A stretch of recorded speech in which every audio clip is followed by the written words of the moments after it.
हम देख रहे हैं कि बागेश्वर धाम सरकार वाले बाबा धीरेन्द्र शास्त्री जी सनातन के लिए विरोधियों से कैसे लड़ रहे हैं या उन्हें जवाब दे रहे हैं। बब्बर शेर हूँ।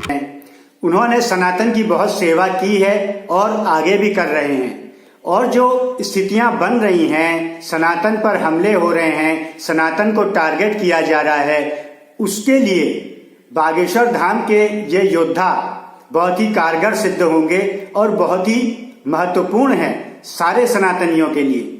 अब सवाल ये उठता है कि जब वो सनातन की इतनी सेवा कर रहे हैं तो हम उनकी किस प्रकार सेवा करें, क्योंकि उनकी सेवा करने का मतलब ये है कि हम अंततः अपनी ही सेवा कर रहे हैं। यानी कि जो भी सनातनी लोग हैं उनको तो ये चाहिए कि सनातन की सेवा हो। सेवा करने के लिए जो प्रमुख अभी सबसे आगे दिख रहे हैं आज के टाइम में, वह बागेश्वर धाम सरकार के धीरेन्द्र कृष्ण शास्त्री जी ही हैं। तो उनको भी हमें हेल्प करना चाहिए। इसलिए करना चाहिए क्योंकि सनातन में ऐसे लोग बहुत कम हैं।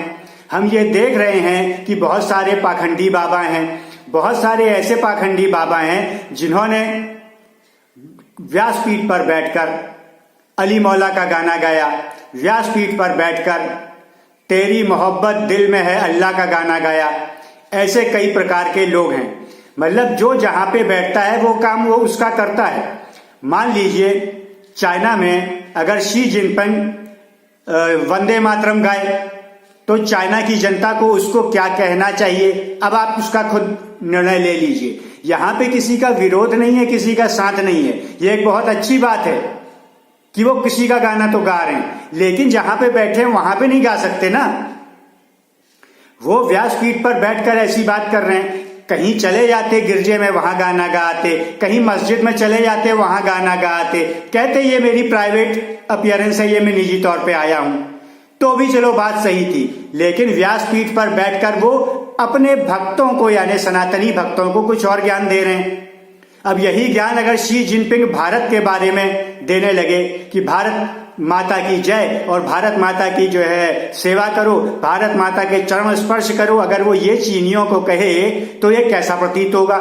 तो ये चीज तो नहीं होनी चाहिए।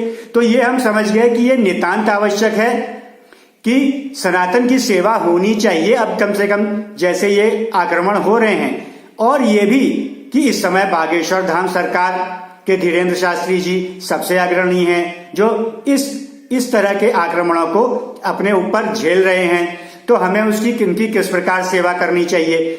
हमें एक तो ये करना चाहिए कि उनके वीडियोस को ज्यादा से ज्यादा शेयर करें, आगे बढ़ें, और सबसे महत्वपूर्ण हमें अपनी तरफ से उनको कुछ दान पुण्य के लिए चंदा भी देना चाहिए, क्योंकि हम ये जानते हैं धर्मस्य मूलम अर्थ, धर्म के मूल में अर्थ ही है। अर्थ के बगैर कर्म नहीं होता, अर्थ नहीं होगा तो कर्म भी नहीं हो पाएगा।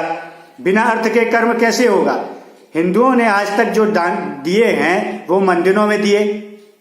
मंदिरों में दान देना बंद करें। अपने घर के बगल के किसी गरीब को भले ही दे दें, अपनी आंखों के सामने, वो सीधा सीधा पुण्य है। मंदिरों में अगर दान दिया तो वो उठा करके सरकार ले जाती है, और सरकार ले जाकर के गिरजों को और मस्जिदों में दान दे देती है। मौलवियों को तनख्वाह मिलती है उससे। जिस मंदिर के पुजारियों से उठाया उनके मंदिरों को, पुजारियों को तो कुछ नहीं मिलता, लेकिन मौलवियों को तनख्वाह मिल जाती है वो पैसा उठाकर। तो इसके लिए कोई और दोषी नहीं है, इसके लिए वे दानदाता ही दोषी हैं। और इस प्रकार के दान से जो फिर कहीं और गलत काम में जाए और वो तगड़ा होकर फिर आक्रमण सनातन पे करे, या जैसे मंदिरों पे आक्रमण कभी कभी हो जाते हैं। पहले बहुत मंदिर तोड़े गए, अभी भी तोड़े जाते हैं। यात्राओं पे, जुलूस पे पत्थर मारे जाते हैं। तो अगर ऐसी कोई घटना घटती है तो आप खुद सोचें कि वो जिस शक्ति का जुलूस निकल रहा था, जिस सनातनी शक्ति का जुलूस निकल रहा था, उस पे पत्थर मारे गए, उसके लिए वो दान भी दोषी रहा कि कहीं ना कहीं वो घूम फिरकर उन तक पहुंचा, और इसके लिए वो दानदाता भी पापी हुए। तो वो पुण्य नहीं पाप को प्राप्त होंगे। तो समझदार बने, ज्ञानी बने, ऐसा नहीं है कि अगर वो मंदिर बन गया था तो उसको उसी को दान देना था। आप उसी मंदिर को साक्षी मानते हुए आप सनातनी कार्य के लिए कहीं भी दान दे सकते हैं। बागेश्वर धाम सरकार को भी दान दे सकते हैं। वहां आपको पता है कि सही कार्य में लगेगा, वो घूम फिर के कहीं और नहीं जाएगा, कहीं और के धार्मिक स्थल नहीं बनाएगा, कहीं और की यात्राओं को, किसी और की धार्मिक यात्राओं को, पिलग्रिमेज को फंड नहीं करेगा, सब्सिडी नहीं दिलाएगा। वो जिस पर्पस से दिया गया है उसी पर्पस के काम आएगा। कई लोगों को जरूरत रहती है, लोगों को भड़काया जाता है, फिर वे आपस में ही जातिवाद करके टूटते हैं। ये सब कैसे होता है? धर्म अर्थ के बगैर नहीं चलता। वो भी किन्हीं का धर्म है जो वहां अपने धर्म को प्रचार करने के लिए, बढ़ाने के लिए अपने अर्थ का प्रयोग करके भारत में लोगों को खरीदते हैं, जैसे वामपंथियों को खरीदते हैं। वो तो हिंदू ही नामधारी हैं, नाम तो उनके हिंदू ही रखे हुए हैं। वो फिर कैसे हिंदुओं के ही खिलाफ बातें करते हैं? क्योंकि उनको धन मिलता है। धर्मस्य मूलम अर्थ। आज कतर ने अपने धन की बदौलत फुटबॉल की स्पॉन्सरशिप ली। कतर में वर्ल्ड कप फुटबॉल हुआ और उसने जाकिर नायक को बुलाया इस्लाम के प्रचार के लिए। उसमें कितना धन लगा? वर्ल्ड कप की स्पॉन्सरशिप। वो इसलिए लगा क्योंकि धर्म का प्रचार इसी से हो सकता है, वरना वो भी शायद ना करता, इतना धन ना लगाता। वो उससे कमा पाए या ना कमा पाए, उसके पास बहुत प्रोजेक्ट्स हैं, लेकिन क्योंकि धर्मस्य मूलम अर्थ, इसलिए उसने लगाया। उसकी ये इच्छा थी। वो कितना कर पाया या नहीं कर पाया ये अलग बात है। तो हम अपने अर्थ को, यानी कि जो भी सनातनी लोग हैं वो अपने अर्थ को ऐसी जगह डालें कि एक तो वहां से सब जगहों से अर्थ आए सनातनियों के ही विरुद्ध, प्लस सनातनी खुद अपना भी अर्थ डालें अपने ही विरुद्ध।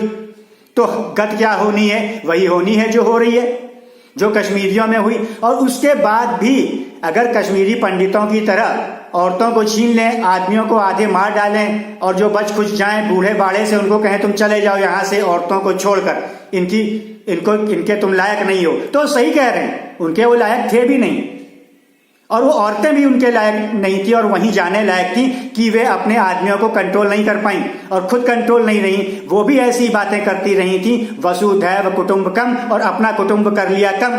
या तो हो सकता है उन्हें वही सब पसंद होगा, इस तरह से कब्जा किए जाना। तो वरना कोई खुद अपना, इसको पागल से बढ़कर कहेंगे, पागल भी कोई ऐसा नहीं करेगा। पागल को हाथ लगा के दिखा दो, वो जवाब दे देगा। ऐसा कोई पागल भी नहीं करता। यह बहुत बड़ी मानसिक बीमारी है। अपने धन को फालतू जगह ना डालें। वो विकिपीडिया जो कुछ लोगों द्वारा हाईजैक किया गया है, उसके कुछ ट्रस्टीज हैं, उसका एक अपना पैनल है, वो इंफॉर्मेशन सबको वहां पे अपलोड करने देता है, लेकिन अप्रूव वही लोग करते हैं। उस विकिपीडिया को बहुत सारे सनातनियों ने डोनेट किया है और उसने सनातन के विरुद्ध ही जानकारियों को अप्रूव किया है। बाकी जानकारी अप्रूव नहीं करता। आप हटा के देख लीजिए कोई गलत जानकारी और सही जानकारी लगाइए, वो कभी नहीं करेगा, वो गलत जानकारी को अप्रूव करेगा। वो भी कहीं पीछे से बड़ा फंड उन्हें आता है, सामने से जो फंड आता है सो तो आता ही है, लोगों को अलग से रिश्वत मिलती है। तो ये सब काम नहीं है क्या? आप उन्हें कन्फ्रंट किए, कन्फ्रंट भी नहीं होंगे, वो जवाब भी नहीं देंगे। आप क्या कर लेंगे उनका? या तो उन्हीं के देश में उनकी अदालतों में जाइए, किसी के पास है इतना? यहूदियों के पास अपना एक पैनल है कि अगर आप यहूदी लोगों की कोई बुराई करेंगे, उनके धर्म को छेड़ेंगे, कुछ एक शब्द भी गलत कहेंगे, उनकी एक संस्था है जो उनके लिए मुकदमे लड़ती है, रुकवाती है इन सब चीजों को। जैसे जमीयत उलमाए हिंद सारे लोगों के लिए, जो भी मुस्लिम हो, चाहे वो आतंकी हमला करे, कुछ करे, उनके मुकदमे लड़ती है। उनके पास ऐसा मैकेनिज्म है। सनातन के पास नहीं है, उल्टा उसका पैसा उनके इस खिलौनों में उनके पास चला जाता है सरकार के जरिए। तो ये हो रहा है सनातनियों का। इसलिए किसी भी दशा में मंदिर में दान ना दें। दान अपना गरीब को दे दें, अपने बगल में किसी सनातनी को, या फिर बागेश्वर धाम सरकार को दें। बाकी एक जो कथावाचक बाबा हैं, इधर उधर के नौटंकी हैं, जो पैसा ले करके सनातनियों का, उन्हीं को घात करते हैं, मूर्ख बनाते हैं, उनके अंदर से ऐसा भाव हटा देते हैं कि वो अपने आप को बचाएं। कहते हैं सब चंगा सी और सब नंगा सी हो जाता है। तो ऐसे बाबाओं से बचें, इनका दमन होना चाहिए, इनके चक्कर में कभी ना फंसें और अपने सनातन को तो आगे बढ़ाएं। जब सनातन रहेगा तभी सब रहेगा, क्योंकि सनातन ही सबको अच्छा रखता है। सनातन ही की वजह से वसुधैव कुटुंबकम था, सनातन ही की वजह से लोकतंत्र है, सनातन की ही वजह से सद्भाव है। सारी अच्छाइयां सिर्फ सनातन की वजह से हैं। जो धर्म कब्जा कर रहे हैं, फंसा रहे हैं लोगों को, छद्म नीति से चल रहे हैं, झूठ फरेब पे आधारित हैं, जो इस चीज पे हैं, तो उनके अंडर में कैसे मनुष्य रहेगा? क्या मानवता हो जाएगी? फिर नहीं रहेगी। इसलिए मानवता को बचाने के लिए मानवता को बचाएं, यानी सनातन को बचाएं, क्योंकि वही प्रत्यक्ष की प्रमाणम, वो भी हमें हमेशा पूरे भारत में, पूरे विश्व में हमेशा देखा है। इसलिए इस चीज का ध्यान रखें। बागेश्वर धाम सरकार की ज्यादा से ज्यादा मदद करें, इस वीडियो को ज्यादा से ज्यादा शेयर करें और सब्सक्राइब करें और बेल आइकन दबाना ना भूलें, जिससे कि वीडियोस अपडेट्स मिलते रहें। ऐसा ना हो कि अपडेट्स खो जाएं, फिर उसका कोई फायदा नहीं है।